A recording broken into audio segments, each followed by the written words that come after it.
इस उम्र में आपको आखिर में राजनीतिक में आने का पर्पस क्या हुआ? क्या आपको लगता है कि युवाओं को राजनीतिक अब अति आवश्यक हो गया है? कुछ दिन पहले की बात है, इंटरनेशनल व्यू से आप देखिए, अभी कुछ दिन पहले सब लोगों ने नेपाल की कहानी सुनी होगी, जेनजीज का प्रोटेस्ट।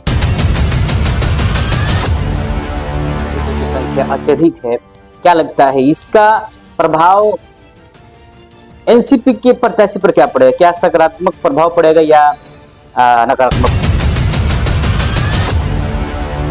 सबसे पहले तो एक बात और बता दूं कि युवा का उल्टा होता है वायु, और वायु जिधर बह जाए वो पूरा माहौल बदल देता है। पटना साहिब एक सीट है एनसीपी की, वहां से आप यकीन नहीं करेंगे 21 साल का युवा खड़ा है, और ग्राउंड लेवल रिपोर्ट है कि वो सबसे आगे चल रहा है। वेलकम बैक, मैं रईस और आप देख रहे हैं वेब इंडिया न्यूज। जैसे कि आपको पता है, चुनाव की जो है सरगर्मियां तेज हो गई है और कल स्क्रूटनी का डेट था। इसमें बहुत लोग ऐसे जो है छट गए एक किसी न किसी छोटी छोटी त्रुटियां की वजह से। मैं आपको बता दूं, मैं अभी पश्चिमी चंपारण जिला के अंतर्गत नरगढ़िया के क्षेत्र में उपस्थित हूँ, और जैसे कि आपको पता है कि यहाँ से एनसीपी के उम्मीदवार जनाब डॉक्टर राशिद अजीम साहब विधायक प्रत्याशी हैं, और ये भी अपना संघर्ष में लगे हैं। और अभी हमारे साथ एनसीपी के युवा प्रदेश अध्यक्ष जनाब अदनान अजीम साहब जुड़े हुए हैं, जिससे हम लोग खास बातचीत करेंगे। युवाओं का क्या महत्व है, रोल है इस आगामी बिहार विधान इस चुनाव में? क्या युवा ही इस चुनाव के बेस होंगे चुनाव में विजय प्राप्त करने के लिए? और कई सारे ऐसे मुद्दे हैं जिन पर हम लोग इनसे बातचीत करेंगे। सर, स्वागत है आपका सर न्यूज चैनल में। सर, आप अपना मूल्यवान समय दिए। सर, मैं चाहूंगा सर आप अपना एक छोटा सा परिचय दे, चुके आप युवा हैं और राजनीति में आप कदम रखे हैं नए नए। सबसे पहले तो बहुत बहुत मीडिया बंधुओं का धन्यवाद। मेरा नाम अदनान अजीम है। सबसे पहले मैं बहुत बहुत धन्यवाद देना चाहूँगा माननीय हमारे पार्टी के राष्ट्रवादी कांग्रेस पार्टी के अध्यक्ष श्री अजीत पवार साहब का, कार्यकारी अध्यक्ष श्री प्रफुल्ल पटेल साहब का, और हमारे राष्ट्रीय अध्यक्ष श्री धीरज शर्मा जी का, जो उन लोगों ने मुझे इस काबिल समझा कि पूरे बिहार प्रदेश की इतनी बड़ी जिम्मेदारी मेरे कंधों पे थी। सर, इस एज में आप पूरे प्रदेश की जिम्मेदारी ले लिए हैं एनसीपी की ओर से युवाओं को लेकर। इस उम्र में आपको आखिर में राजनीतिक में आने का पर्पस क्या हुआ? क्या आपको लगता है कि युवाओं को राजनीतिक अब अति आवश्यक हो गया है? अगर युवा राजनीतिक में नहीं आ पाते हैं कि जो हिंदुस्तान का या जो बिहार का मुस्तकबिल है वो बन नहीं पाए। देखिए, आज अभी का तो छोड़िए, कुछ दिन पहले की बात है, इंटरनेशनल व्यू से आप देखिए, अभी कुछ दिन पहले सब लोगों ने नेपाल की कहानी सुनी होगी, जेनजीज का प्रोटेस्ट। तो समझिए वो क्या बोलते हैं, उस देश के लिए युवाओं ने ही उस चीज़ को बदला।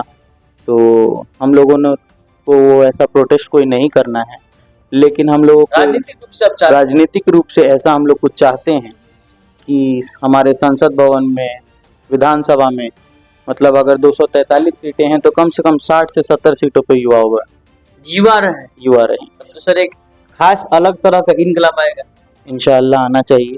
तो ये जो अभी एनसीपी की ओर से जो आप युवा के प्रदेश अध्यक्ष हैं, क्या लगता है कि युवा इसमें कहाँ तक मददगार होंगे इस चुनाव में? खासकर आप युवा के प्रदेश अध्यक्ष, तो कहीं ना कहीं पार्टी ने युवाओं की जिम्मेदारी आपको दे रखी है।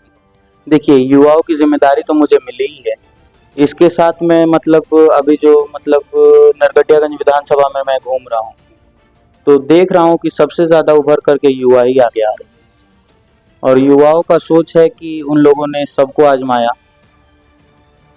और आने वाली पार्टियों में उन लोगों की कोई इज्जत नहीं मिली। जैसे मुझे एनसीपी ने इतनी इज्जत दी कि उन्होंने मुझे बिहार प्रदेश का अध्यक्ष बनाया युवाओं का, तो वैसे ही जितने युवा हैं वो लोग भी चाहते हैं कि हम राजनीति में आगे चल करके अपना नाम ऊंचा करें, बुलंद करें। इस बार सर ये जो नरगढ़ियागंज विधानसभा क्षेत्र है, कि जैसे कि हम लोग देखते हैं काफी यहाँ पर कैंडिडेटों की संख्या अत्यधिक है, क्या लगता है इसका प्रभाव एनसीपी के प्रत्याशी पर क्या पड़ेगा? क्या सकारात्मक प्रभाव पड़ेगा या नकारात्मक प्रभाव पड़ेगा? देखिए, मैं पिछले 3 महीनों से घूम रहा हूँ, तो 3 महीनों में तो मुझे इतना पता लग गया है कि युवा चाहते हैं कि पिछले बार 2020 में उन लोगों ने कांग्रेस को, महागठबंधन को आजमाया। 2020 में उन लोगों ने ये क्या बोलते हैं, आजमाया उन लोगों ने एनडीए को। अब इस बार युवा चाहता है कि कुछ नया आए। आपको लगता है कि युवा यदि आगे बढ़ जाए तो युवा जिस तरफ रुख कर जाए विजयी वहीं पर होगी? बिल्कुल बिल्कुल, इसमें कोई दो राय है ही नहीं। सर, अभी जो है आपकी ओर से आपके पार्टी के लिए चुनाव की क्या रणनीतियां है, या किस तरह संघर्ष कर रहे हैं, या अभी अपडेट क्या है ये आपका नगरनिगम विधानसभा क्षेत्र से? देखिए, सबसे पहले तो एक बात और बता दूं कि युवा का उल्टा होता है वायु, और वायु जिधर बह जाए वो पूरा माहौल बदल देता है। तो और जैसा आपने पूछा कि एनसीपी की तरफ से क्या है, तो हमारे सेंट्रल ऑब्जर्वर भी आए हुए हैं, श्री राजकुमार यादव जी, जो उड़ीसा प्रदेश अध्यक्ष हैं और हमारे चुनाव समिति के सेंट्रल पर्यवेक्षक भी अपॉइंट किए गए हैं।